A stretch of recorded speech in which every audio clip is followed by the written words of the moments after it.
سلام مخابراتي شبکې د شینوارو مارکو بازار کې خپل نمائندګي پرانیسته.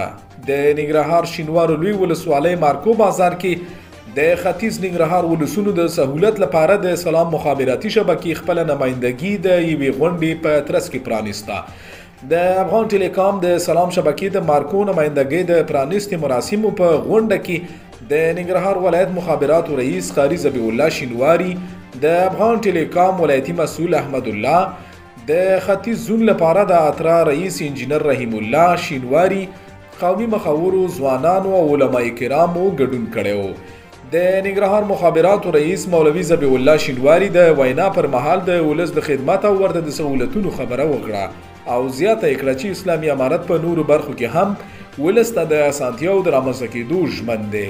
د ختیځ زون لپاره د اترا رئیس رحیم الله شینواری وویل چې کوشش کوي په نږدې راتلونکي کې د مکالمه‌ایي او انټرنیټي خدمتونو د لا ښه کېدو لپاره سایټونه ډیر او خلکو ته ښه خدمات وړاندې کړي.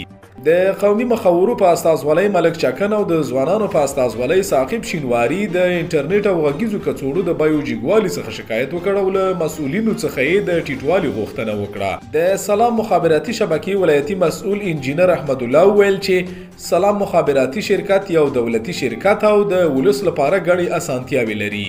نوموړي وویل دم ګڼۍ یا د شبکه په 100 افغانۍ نه محدوده اړیکې په 92 افغانۍ 1 جی بي انټرنیټ او کافي تیزوالی لري. د نوري فایبر مشر حاجي معصوم شاه وویل چې د سہولتونو په لټه کې دي او زر به د انټرنیټ ستونزه خلکو ته حل او ارزانه شي. غونډه د مولوي قومندان په اختتامیه دعا پای ته ورسېده.